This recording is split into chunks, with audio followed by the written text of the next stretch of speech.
Quiero presentarles a nuestro siguiente ponente, Jacob Lorenzo.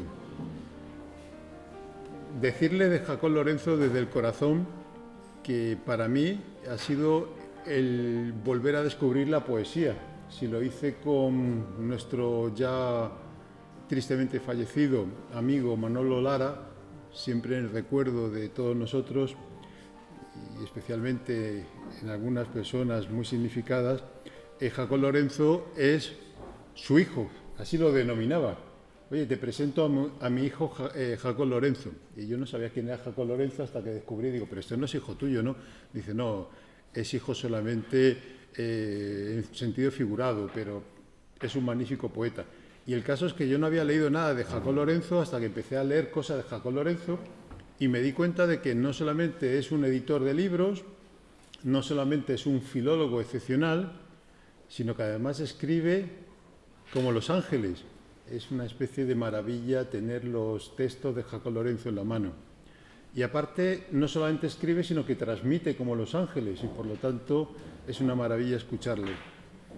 Y por cierto, acaba de ganar un premio literario muy importante, con una importante cuantía económica, así que luego pásense ustedes a su cercanía porque nos tiene que pagar por lo menos una caña, porque eso es lo mínimo que puede hacer después de haberse llevado un buen dinerito que, como tú no tienes vicios ni gastos, lo puedes emplear en aquellas personas que te queremos. En fin, fuera de la broma, es un honor presentarles a mi amigo, a este magnífico poeta, a este ya enamorado de Tarazona, Jacob Lorenzo. Muchísimas gracias.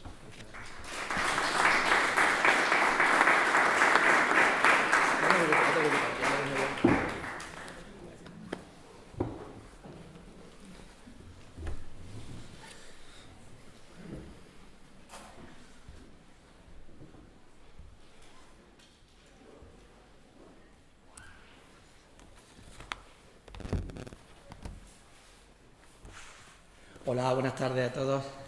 Bueno, muchas gracias a Ignacio Ruiz, a Nacho, como le llamamos sus amigos, al Ayuntamiento de Tarazona y a todos los presentes. Hoy es un día muy difícil porque cuando hablan antes que uno, dos personas como Javier y como Félix, pues diga lo que diga va a estar mal. Así que intentaré estar a la altura de ellos dos y intentaré también presentar algunas cuestiones culturales que, como saben, la cultura ha sido muy importante en estos tiempos de pandemia, ¿no? No solamente que hubiera sido de nosotros sin los libros, sin Netflix, sin las series, sin cualquier tipo de aparato digital que nos conectara al mundo de la cultura, pues hubiera sido todo mucho más oscuro, ¿no? Entonces, en mi reflexión de hoy intentaré proponer algunas soluciones para que el mundo de la cultura esté apoyado por nosotros, porque ella siempre está ahí para nosotros, pero según qué determinadas instituciones, gobiernos o públicos vamos abandonando la cultura y no tenemos que abandonar aquellas cosas que no nos abandonan a nosotros. Hoy traigo una dualidad a la que hay que sumarle otro término, que es guerra, pandemia y confinamiento. Yo creo que las tres cosas son lo mismo. En las tres te obligan a hacer cosas que no quieres, en la guerra, en los confinamientos, en las pandemias. En las tres no somos nosotros, nos cambia mucho la vida. Cualquiera de ustedes pueden contarme 1000 experiencias del confinamiento que seguramente no hayan hecho antes en su vida. Los extremos se agudizan, no tenemos nada que ver las redes sociales o la televisión, ¿no? Como los partidos políticos, incluso de la derecha, se agudizan, los de la izquierda se agudizan hasta tal punto que se tocan entre sí, ¿no? En el último extremo. Hay que tener cuidado con eso. Nos volvemos mucho más oscuros, aunque ustedes seguro que han escuchado que de esta saldremos mejores. Pues tengo serias dudas, porque saldremos mejores lo decimos, pero todos somos más raros por culpa de esta pandemia. Pero al final seguramente saldremos, y saldremos bien. Porque la pandemia la iguala a una guerra, pero fíjense que una guerra luchas contra un enemigo, pero en la pandemia luchas contra ti mismo, contra la soledad y contra todo lo que te rodea, que era tu propio mundo, ¿no? Lo que está claro es que de cualquier crisis, llámese como se llame, ya digo pandemia, guerra o confinamiento, es, creo yo, el resultado de un fracaso cultural. Os comentaré qué hemos sido, ¿no? O qué somos en cultura. Ahora mismo, pues yo que soy gestor cultural, pues somos más digitales, que lo saben ustedes, más resilientes y más precarios también en el mundo de la cultura. Más de un año de pandemia que ha transformado el sector cultural con una doble vertiente. La negativa, reducciones de plantillas, teatros cerrados, museos cerrados, profesionales encerrados sin poder producir. Y también el otro lado, ¿no? El lado positivo. Muchos han descubierto la vital importancia de la cultura en los confinamientos. Ya digo, series, películas, libros, documentales. Todo ha servido como desahogo a esta crisis sanitaria. Sin olvidarnos también del salto que muchas empresas e instituciones culturales han experimentado en el ámbito digital. En este tiempo no es que haya cambiado la percepción social que tenemos sobre la importancia de la cultura, sino que más bien se ha reafirmado esa importancia cultural. Ya que cuando estuvimos encerrados en el confinamiento más absoluto, la única alternativa era la cultura, leer, escribir, ver cine, series, música, eso fue lo que nos salvó en realidad en ese momento. Pero creo que a su vez hay que hacer una distinción muy importante entre la producción cultural y la industria cultural. Es decir, los artistas siguen creando y no se detiene la creatividad. No depende de ninguna otra cosa diferente del propio creador y, por supuesto, de su contexto y su entorno. Tarkovsky, por ejemplo, un director de cine más importante de la historia del cine ruso, decía que nunca se crea en condiciones ideales. Y esto tendrá una consecuencia muy importante, y es que en el momento en el que todo vuelva a la normalidad, vamos a tener un atasco de creaciones, porque no va a haber suficientes espacios culturales o suficientes salas de cine o de exposiciones, ya que los artistas han ido acumulando obras. Pero bueno, el arte no se ha detenido. Por otro lado, no hemos visto aún el resultado de esa reflexión interna que los artistas, ¿no? Pintores, poetas, escritores o músicos han hecho en ese confinamiento. No hemos visto el trabajo que han realizado encerrados. Lo iremos viendo poco a poco. Y yo espero que hayan hecho cosas diferentes, porque si sirve para quedarnos en el mismo sitio, tampoco habremos aprendido nada desde el mundo cultural. No solamente vengo a decir lo afectado que está el mundo cultural, sino que también hay que ponerse las pilas y espabilarse los artistas para que podamos crear cosas nuevas y que a la gente le vuelva a interesar, ¿no?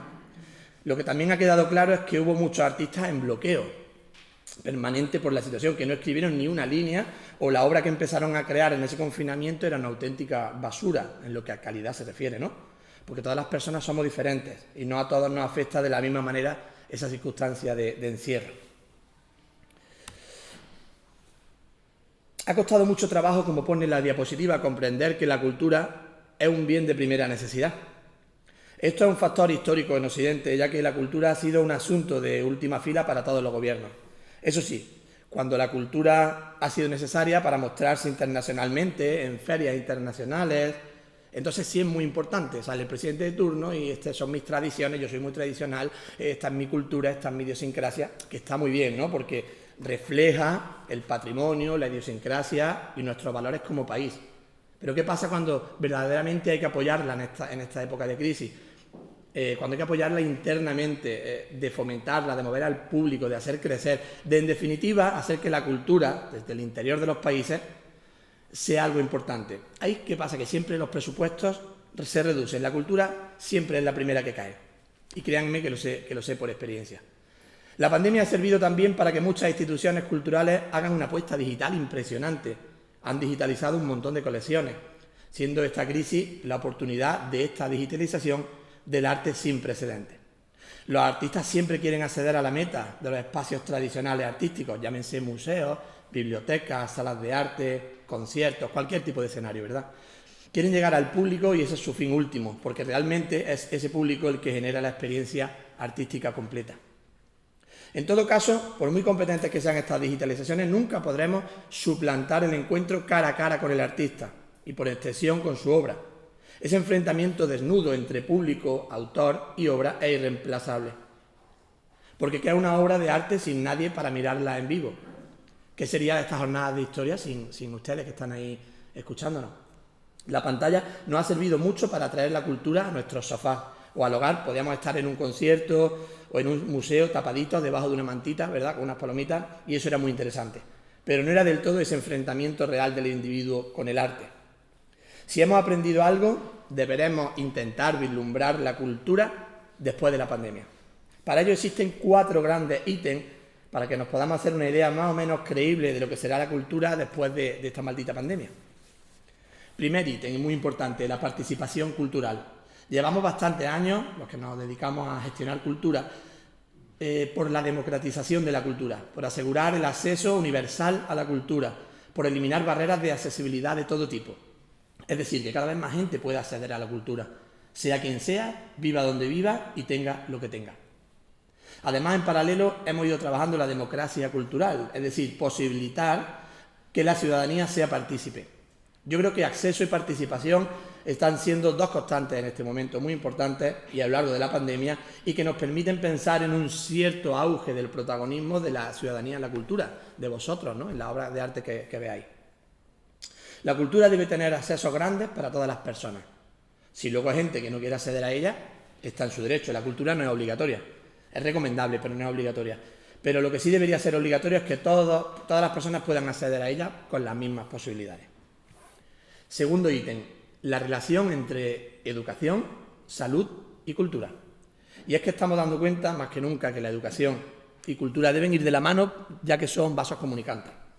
También he mencionado la palabra salud, y es que creo, o eso espero, que cada vez más la cultura sea tomada como saludable y como elemento fundamental en el individuo para alcanzar un buen estado de bienestar, tanto físico como emocional. Eso, por ejemplo, que se ve reflejado en proyectos que ya se están realizando en Barcelona, por ejemplo, con personas mayores, aprovechan la cultura para una mayor sociabilidad, le dan cultura a personas que tienen el mismo problema. Y ahí se refleja que intentan combatir la soledad no elegida de las personas mayores con diferentes actos culturales. Y están funcionando genial. Ojalá se implantara por toda España, porque la verdad que la cultura debe servir para ese tipo de cosas. Bueno, el tercer ítem es el mundo online. Se han volcado 1001 propuestas culturales en Internet y ha quedado demostrado que la respuesta nuestra, la del usuario, ha sido extraordinaria. Pero cuidado, la calidad de muchos casos no era la óptima. Hacían conciertos de aquella manera, con las herramientas que tenían. Pero bueno, a veces ese andar por casa, esas herramientas tan cutres, entre comillas, pues también daban un cierto valor añadido, ¿no? Un cierto valor a ese enfrentamiento hacia un público que a veces era una persona o 1 millón. Lo que nos ha quedado claro es que había proyectos diseñados anteriores a la pandemia que una vez que ha pasado la pandemia y se han puesto de forma digital no sirven. No sirven ni de forma digital y tampoco sirven como proyectos culturales. Entonces esa reflexión debe ser profunda por parte de los artistas. Esto nos permitirá repensar formatos, reinventar nuevas experiencias culturales, diseñar nuevos espacios culturales y en definitiva encontrar esos territorios híbridos donde ambos convivirán. De todos modos, me gustaría subrayar que cuando pensemos en el famoso concepto de transformación digital, hagamos hincapié en la palabra transformación, más que lo digital, que ya se nos va a suponer de ahora en adelante para todo, ¿no? Siempre hago esta comparación un poco escatológica a mis amigos artistas, porque le digo que si tú coges una caca de perro y la evolucionas, pues al final lo que tienes es una caca de perro evolucionada. Entonces la palabra que habría que usar en estos tiempos es revolución. Tú coges una cosa, la revolucionas, la conviertes en otra cosa, porque hay un nuevo público, porque hay una nueva circunstancia y porque nosotros hemos cambiado también, aunque a veces no lo queramos ver. Y el cuarto ítem, muy importante, derivado del anterior, es la monetización. No cabe duda de que el mundo de la cultura, otros también, están siendo tremendamente generosos. Ha captado claramente la necesidad de la ciudadanía, esa necesidad de aprender, de conocer, de descubrir, o simplemente de disfrutar o de distraerse. Pero la cultura no es un lujo. Es una necesidad vital. Y de eso ahora estamos dándonos cuenta, cuando nos ha comenzado a faltar. No podemos prescindir de ella. Pero ello no comporta que la cultura la asociemos a gratuidad, que es el fallo que solemos cometer. No podemos olvidar que detrás de la palabra cultura existen muchos profesionales de funciones absolutamente diversas. Hay todo un ecosistema empresarial de empresas grandes y de empresas muy pequeñitas que viven o intentan vivir del arte y de la cultura.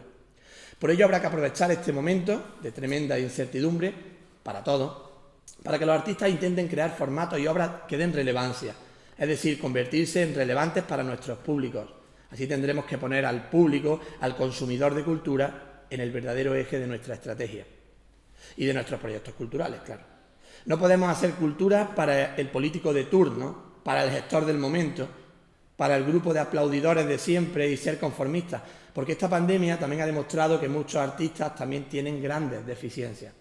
Y lo que siempre hacían, algunos regados permanentemente por sus instituciones favoritas, ahora ya no sirve. Al descubierto, en cuerpo y alma, se descubre la pantomima y el bochornoso espectáculo de vivir del cuento y ese manido mensaje del arte por el arte. El arte por el arte no existe, el arte tiene un fin social, siempre lo ha tenido, y en este caso sirve para mejorar la vida de las personas en esta crisis. El artista, pues, debe poner su obra a disposición del usuario cultural, de todos ustedes, para que a este último le sirva de algo, a disposición de la crítica más feroz, que no es otra que la del paso del tiempo y los momentos de crisis y necesidad, y debe esforzarse para que cada cosa que haga sea importante, relevante y ayude a mejorar el mundo que nos rodea. Estuve leyendo el otro día un estudio que se ha hecho en la Universidad de la Sorbona, muy pormenorizado sobre el impacto de la cultura en las crisis, y en el que ha quedado demostrado que las personas, cuando hay crisis, no dejan de consumir cultura, porque justamente es la cosa, entre comillas, más barata, ¿no? En el sentido de que los placeres que proporcionan pueden ser variados, profundos y gratuitos.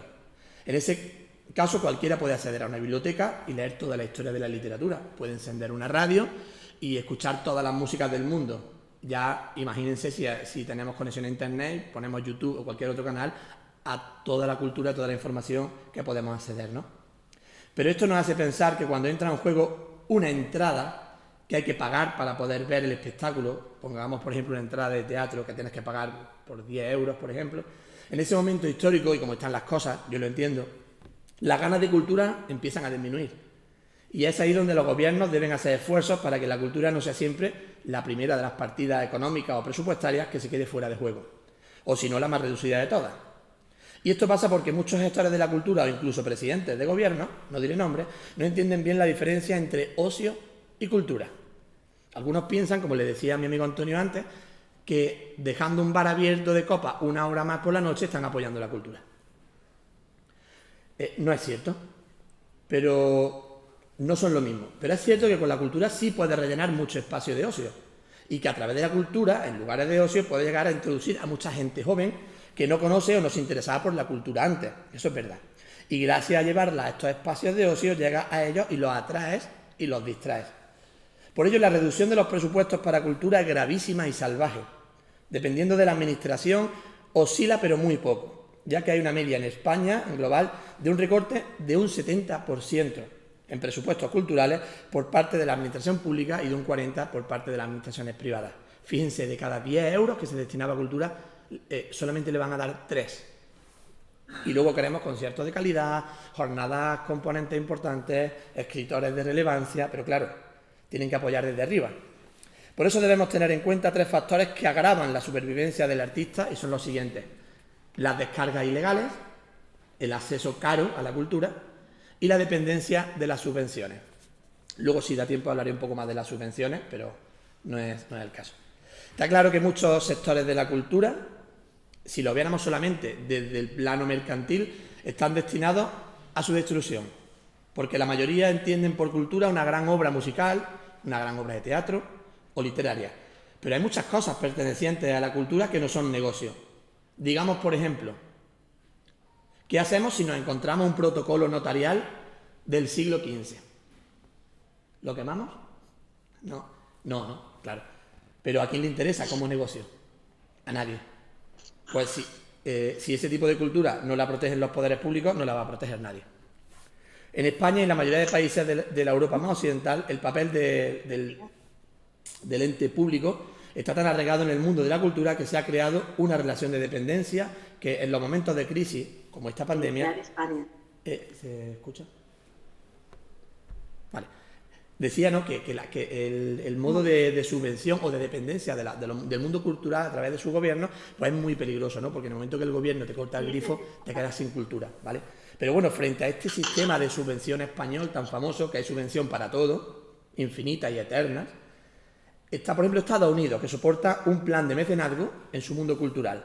Pero el desplome de la bolsa y de los bancos allí en Estados Unidos, en la pandemia, ha hecho que el sector cultural se vea igualmente afectado que en España, o más, de una forma tremenda. Entonces, ¿cuál es el sistema idílico y fructífero para el mundo cultural? El debate sigue abierto. Y parece que un sistema híbrido entre mecenazgo, patrocinio y subvención sería lo más adecuado para salvar la cultura. Sí.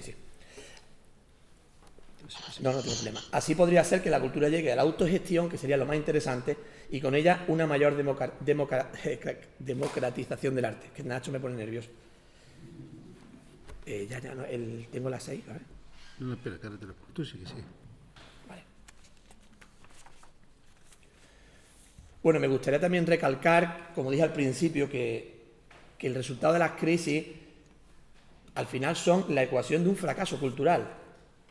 No es que la cultura deba seguir a las crisis y estar como un perrito faldero detrás de ellas, intentando arreglarlas, salvaguardando nuestro ánimo y el bienestar de la ciudadanía en tiempos de pandemia. Está claro que el mundo espiritual y profundo de cada uno de nosotros y de las obras de arte que nos rodean deben contribuir a la salud de la sociedad, ya que una sociedad sufre en su salud, en su economía y en todos los estandartes sociales si no se invierte en cultura.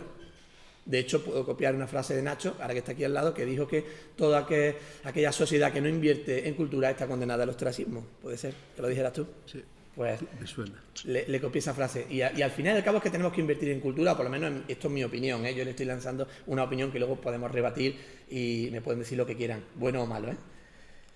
Bueno, creo que la cultura puede ayudar también en cosas diferentes, pero tiene sus límites también. Y en particular la fuerza del mercado y de los cambios internacionales entre sus monedas es mucho más fuerte que el mercado de la idea y de la poesía, por ejemplo. Es verdad que cuando sube el nivel general de educación y, por tanto, de cultura de los pueblos, ayuda a luchar contra la miseria, pero no podemos concluir que la cultura es el arma atómica contra cualquier crisis. Vale. Por daros un dato, la cultura en España crea casi 1 millón de empleos. Representa el 3,2% del PIB. Genera recursos, innova, pero lo más importante, que casi siempre nos hace libres. Por todo esto, resulta imprescindible mantener o propiciar un acceso fácil a la cultura. Sabemos de su significado en la historia, porque cuando escucho en los medios de comunicación la expresión a ver cómo sobreviven los artistas o las personas de la cultura, es que, como pone la lámina, no es sobrevivir. Y mantenerse es retroceder en inquietudes, en vida, en creaciones y ponerte metas que ya conseguiste hace años. Hay artistas que ahora mismo están trabajando en proyectos que ya trabajaron hace 10 años, pero tienen que volver atrás porque le ha pegado esto un frenazo tremendo.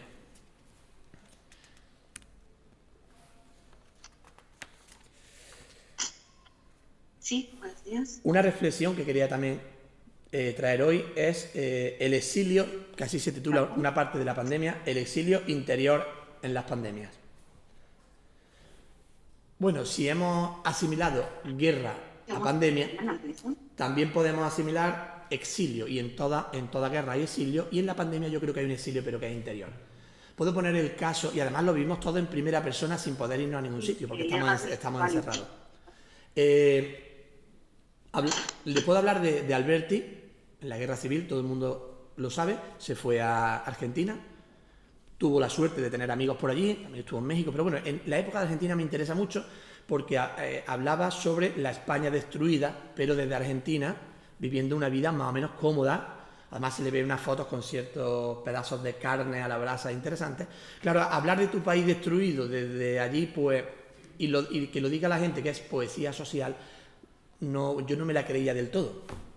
Luego Gerardo Diego, que era más afín al régimen, se quedó, pero tampoco lo leían porque no, era franquista. Entonces, al final, los dos partes salía perdiendo la cultura, tanto la que se iba como la que se quedaba. Y ya no hablamos de las que se quedaba sin poder. Pero hoy quiero traer a otro poeta que creo que leyendo sus poemas podremos salir mejor de todas las crisis de esta pandemia, por supuesto, que es el bosnio Iset Saralit, que tuve la suerte de conocer en el año 99-2000.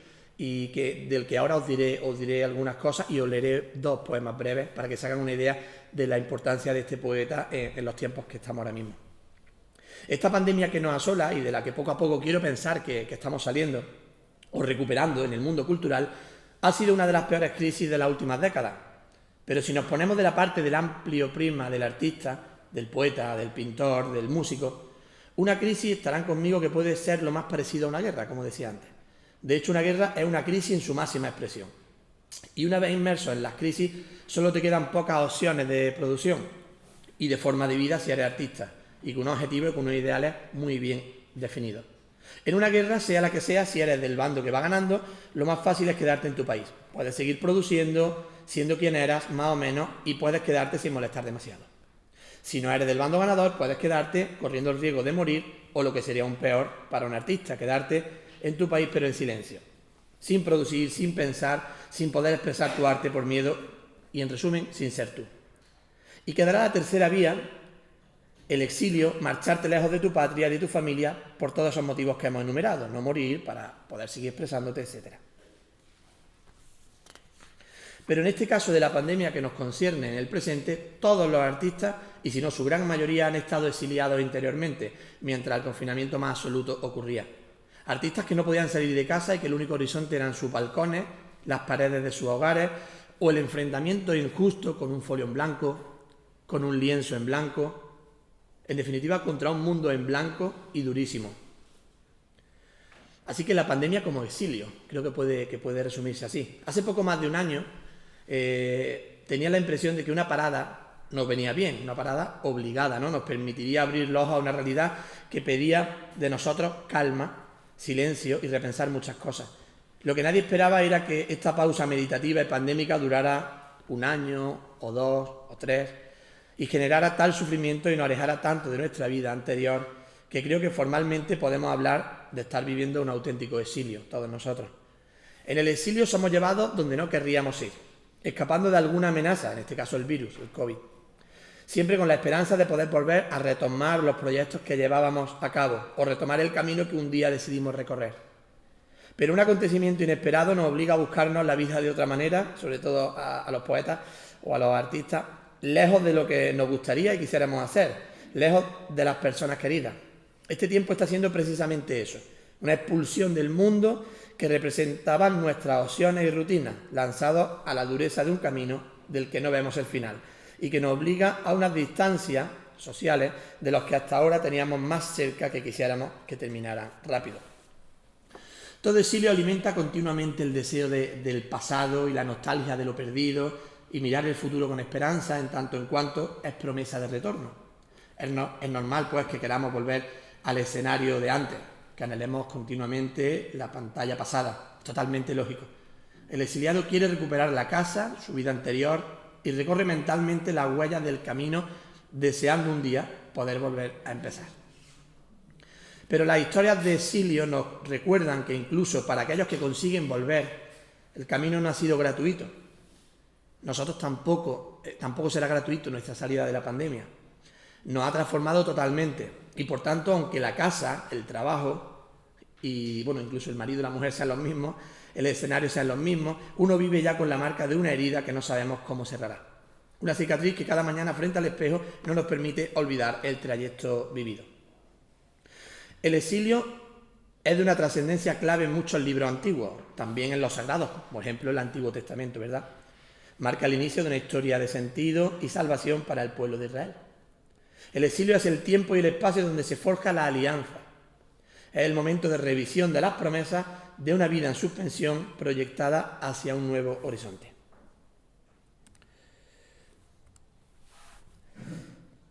Estamos viviendo todas las características de un exilio estático, donde todo se mueve al mismo tiempo que no salimos de casa. Vivimos soñando la tierra prometida de la vida que la pandemia nos ha robado. Creo sinceramente, de todas formas, que esta pausa eterna se ha convertido en un exilio forzado. Somos, pues, todos, pero en concreto y en especial los artistas, el pueblo que vaga en el desierto y que demanda una nueva alianza que le permita volver a empezar. No olvidemos, pues, cuando acabe este exilio, a todos aquellos que han quedado en el camino, ni lo que en la soledad e intemperie más absoluta hemos descubierto, y examinemos esta herida que el exilio nos ha dejado. De todo lo que hemos perdido, qué cosa que realmente querríamos que volviese a formar parte de nuestra vida, ¿no? Esa reflexión podría ser buena hoy. De lo que se ha marchado en este tiempo de exilio, ¿qué no querríamos también que volviera nunca? Porque habrá cosas que no queramos. Son dos preguntas sencillas que pensadores como Bruno Latour, por ejemplo, nos plantean con lucidez y que podrían poner las bases de esta nueva alianza forjada en el exilio interior pandémico. Y me gustaría compartir con todos los amigos presentes una reflexión de Abraham Lincoln, que en la segunda reunión anual de Congreso en diciembre de 1862, fíjense, Una frase que perfectamente podemos usar ahora y pisar firme sobre su significado para salir de esta pandemia más fuertes y mejores. Y lo dijo Lincoln en el siglo XIX. Puede parecer increíble. Lo tienen ahí. Los dogmas del pasado silencioso son inadecuados para el presente tempestuoso. La ocasión es una montaña de dificultades y debemos crecer con las circunstancias. No ponernos a la altura, sino crecer con ellas. Como nuestro caso es nuevo, entonces debemos pensar de nuevo y actuar de nuevo. Debemos desencantarnos de nosotros mismos y así podremos salvar nuestro país. Yo creo que es una frase bastante lúcida en estos momentos. Bueno, también es verdad que ha sido emocionante ver cómo en esta pandemia la gente buscaba como salvación a la cultura. Nombraba antes Netflix, HBO, o una película, una trilogía que llevaba años deseando ver, una novela increíble, un disco estremecedor que tenías pendiente. Antes la salvación estaba en la fe. La cultura ha sido la fe del 2021. Y mientras los medios de comunicación nacionales, casi todos, banalizaban, se reían o incluso pasaban de las heridas de la pandemia por algún extraño motivo, tal vez querían despistarnos por algún motivo. Lo que está claro es que en todas las grandes hecatombes, en todas las grandes catástrofes y en todas las grandes plagas, como las que ha enumerado hoy nuestro amigo Javier, los hombres siempre se han vuelto a Dios. Esto es natural, porque cuando te confrontas con la muerte, cuando la muerte es una cosa que sabes que no está ahí al final de la vida, como cualquier otra cosa, ¿no? No, sino que ves morir a tus amigos, a tus familiares. Sabes que las personas mayores están muriendo como perros en las residencias de mayores, totalmente abandonados, sin atención médica ni espiritual. Todo eso en una sociedad aún salvable genera una revulsión espiritual muy fuerte. Creo que los medios de comunicación buscaban que la gente no pensase en términos espirituales, y es muy importante pensar en términos espirituales en este momento. Que no pensáramos en la muerte como en una realidad que nos invita, ¿no?, a la transformación interior para ser mejores. Ha sido curioso ver cómo el temor a la muerte no ha sido tan grande como el deseo de ocultar las muertes que se sucedían, ya que no hemos respondido a la muerte, creo, como deberíamos. Es decir, a pesar de que la sociedad actual nos está destruyendo la conciencia, la muerte mal llevada nos remuerde la conciencia, porque veíamos a mucha gente morir y sabíamos que en el fondo algo no estábamos haciendo bien. Porque había mucha gente que se quejaba de las residencias. Pero llévate a tu padre a tu casa. Si a lo mejor tu padre y tu madre tenían que estar en tu casa y que mientras los cuidabas tú. No, entendemos que las residencias estaban mal, pero en fin. No quiero pasarme. Nacho me regaña, me he puesto muy serio. Bueno, la una ya. Termino en unos minutillos. Bueno, voy a dar un vuelco, voy a hablar de... Bueno, antes voy a poner unas imágenes. El exilio interior, esta imagen creo que puede sonarle a cualquiera. Aquí tengo a Luis Alberto de Cuenca, fue secretario de Estado de Cultura cuando Pilar del Castillo era ministra con Aznar. Creo que es la persona más inteligente de España, el poeta creo que más famoso vivo. Ya se estudia en los libros de texto, Luis Alberto de Cuenca, y el otro día en la radio dijo que en el fondo los creadores estamos siempre en cuarentena. Entonces a los creadores pues no nos ha afectado tanto, ¿no? O eso dice él. Así que quería traerlo hoy aquí con todos vosotros. Terminaré hablando de un nombre que le comenté a ustedes al principio, Iset Saralic, poeta de Sarajevo, el mejor poeta de la historia de Yugoslavia, creo. Tuvimos la suerte de editarle este libro a Lucena, fue Manolo Lara quien lo editó, y tuvo muchísimo éxito. Fíjense, yo conocí a Saralic en Sarajevo, en el año 2000, en la Plaza de San Juan. A mí me sorprendió su sencillez, que he de reconocer que al principio me parecía excesiva. Su humildad, su capacidad de convertir en poesía todo aquello que tocaba. Y también me sobrecogió la fraternal melancolía de quien ha perdido en una guerra absurda, perdió a sus dos hermanas y a su mujer. Me habló de la guerra, del exilio, por eso lo traigo hoy, que no quiso utilizar, ya que jamás se fue de su tierra. Él le ofreció, el rey Juan Carlos le ofreció venir, le ofrecieron distintos mandatarios de Sudamérica, pero él nunca quiso irse de su tierra. Allí había perdido familiares y él quería que tenía que estar allí. Entonces su poesía me la creo mucho más que la de otros. Me habló de las noches en las que tuvo que enterrar con sus propios brazos a sus dos hermanas. Claro, nadie se le hubiera ocurrido en esa época en Sarajevo convocar a tu amigo a un funeral para darle más posibilidades a los francotiradores que rodeaban Sarajevo, ¿no? Iset, como he dicho, pudo haber abandonado su ciudad durante la guerra, pero permitirse el lujo del exilio y no lo quiso. Prefirió no hacerlo, sin luz, sin agua, sin calefacción en su casa. Siguió escribiendo sus poemas de amor y de resistencia durante los 4 años que duró el asedio.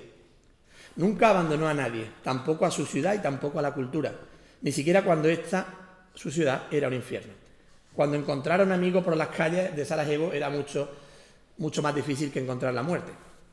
Y ya pasaron 2 años, en 2002, tengo un buen recuerdo, fui invitado, junto con Manuel Lara y otros amigos poetas, a rendir homenaje. Iset ya había fallecido. Y me llamó la atención como había un sentimiento en ese país, que es lo que no quiero que quede en España después de la pandemia o en el mundo. Había un sentimiento común de vivir en un país, pero con nostalgia de ese propio país. Yo creo que tenemos que hacer un esfuerzo con la propia cultura y salir mejores, aunque lo creamos también hacerlo, para que no tengamos, cuando pase todo esto, nostalgia de lo que éramos, porque podemos volver a ser lo que éramos. Yo creo que ya estamos empezando a serlo. Tarazona es una muestra importante de ello. Vimos carteles que me llamaron mucho la atención, no sé reproducirlo ahora mismo en bosnio, pero seguían advirtiendo del peligro. En los lugares más expuestos ponía atención, francotiradores. Está claro que Iset no odió a nadie, Iset Zaralis, pero sí odió al mismo odio, ¿no? Quiero dar un par de pinceladas sobre la vida de Iset porque ha sido el origen de mis palabras de hoy. Gracias a él he comprendido que la pandemia del COVID-19 es una guerra más, como decía al principio, una guerra donde nos hemos tenido que exiliar de nosotros mismos, que es lo peor, donde hemos perdido a gente y donde no tenemos claro aún si saldremos mejores o peores. Por eso mismo traigo a Iset, porque él entendió que en las crisis no hay que abandonar a nadie y que solo saldremos adelante siendo nosotros mismos. En el caso que nos ocupa, la cultura es Iset. La cultura es aquello que nos ha dejado solos en la pandemia, es aquello que nos ha acompañado, o sea, que no nos ha dejado solos, perdón, es aquello que nos ha acompañado y que nos ha servido de salvoconducto por la oscuridad, por la soledad y por la miseria. La cultura, de manos de los artistas, nos ha servido de fe y de apoyo en los peores momentos. Fuera se sigue oyendo el ruido de los tanques del virus, fuera sigue haciendo mucho frío, pero nos queda la manta de la cultura. No la abandonemos nosotros y paguemos por el arte cuando sea preciso, unos eurillos, porque la cultura es poderosa, pero no es invencible. Y van a entender muy bien por qué traigo ahí, leeré 3 o 4 poemas muy breves, no tardo más de 2 minutos. Fíjense, se llama el poema Equivocación y dice así, 6 versos, Dice, hoy, por equivocación, he subido al autobús que llevaba al cementerio. Qué maravilla caminar por el cementerio sin tener que ir detrás de ningún ataúd. Fíjense la poderosa poesía de Iset, que claro, tú vas a un cementerio y siempre vas por algún motivo negativo, pero cuando vas y te has perdido, has llegado allí, claro, suelen ser verdes, suelen ser silenciosos, un sitio apacible, ¿no? Entonces, él ve poesía hasta donde no la hay. El ruiseñor del patio del hospital. Ahora lo diré en otro poema, pero su mujer fue a comprar el pan y cuando volvió le afectó una bomba racimo y perdió una pierna. Se quedó en coma y a raíz de ahí murió. Entonces, mientras su mujer estaba en coma, él permaneció a su lado siempre, escribiéndole poemas de amor y se los leía como si ella en su profundidad lo escuchara. Son poemas muy breves y muy, muy profundos. Y uno dice así. He inventado un ruiseñor para que le cante a una mujer en espera de su operación. He inventado el ruiseñor y ahora quiero que cante. Cariño mío, escucha. ¿Oyes su canto bajo tu anestesia? El ruiseñor era el poema en sí, ¿no?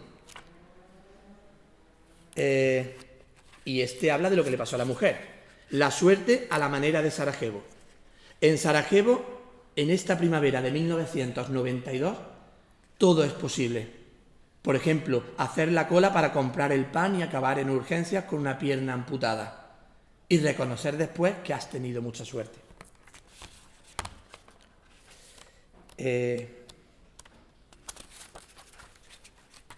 Leo 2 más.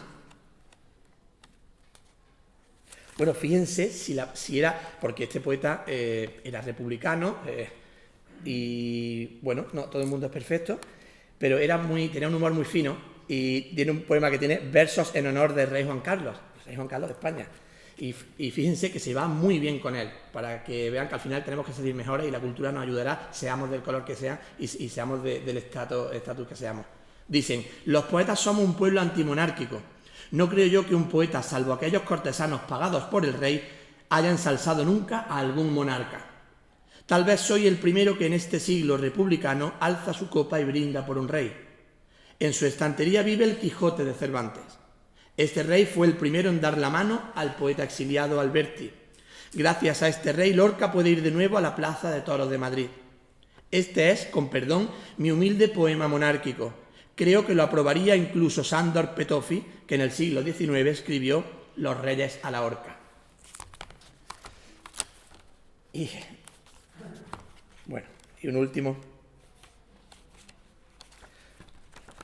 Bueno, este libro se llama Busco una calle para mi nombre, que tiene un poema extenso dentro de él, donde habla en el poema que él le gustaría que le pusieran un nombre a alguna calle su nombre. En Lucena se lo pusimos, y lo único que pedía era que en esa calle nunca le pasara a nadie una desgracia. Si podía ser la calle empedrada, mejor.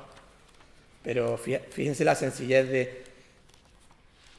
Voy a terminar con uno más, muy breve y un poquito más de humor también dentro de la gravedad de lo que pasó en Sarajevo, si lo encuentro, si no, pues nada.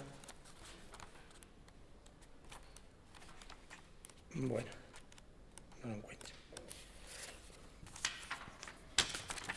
Discúlpenme. Bueno, Isa Salali lo que sí tenía claro era que en todos los sitios había poesía, hasta en los lugares más insospechados, ¿no? Y le hace un poema a las personas mayores, con un poco de WhatsApp, claro, que es el que quiero leer para cerrar, pero no lo encuentro. Luego se lo leeré un segundito. Y lo traía preparado, pero se ha salido el separador. Bueno, yo creo con el del rey. Ah, sí, vale. Los críticos de poesía, para Iset, ¿no? Dice, ¿por qué los críticos de poesía no escriben poesía visto que saben todo de poesía? Esto podría pasar con cualquiera, todo el mundo sabe de todo, ¿no? Si supieran, tal vez preferirían escribir poesía en vez que de poesía. Los críticos de poesía son como los muy viejos. También ellos saben todo sobre el amor, lo que no pueden es hacer el amor. Estoy seguro que al final del túnel se oirá una dulce melodía, créanme. En Tarazona ya veo ese tipo de luces y ese tipo de melodías. Y esa dulce melodía no será otra que la de los aplausos seguros de los públicos enfrente de algún escenario, enfrente del arte. Ojalá. Así que más que nunca, salud y cultura. Muchas gracias.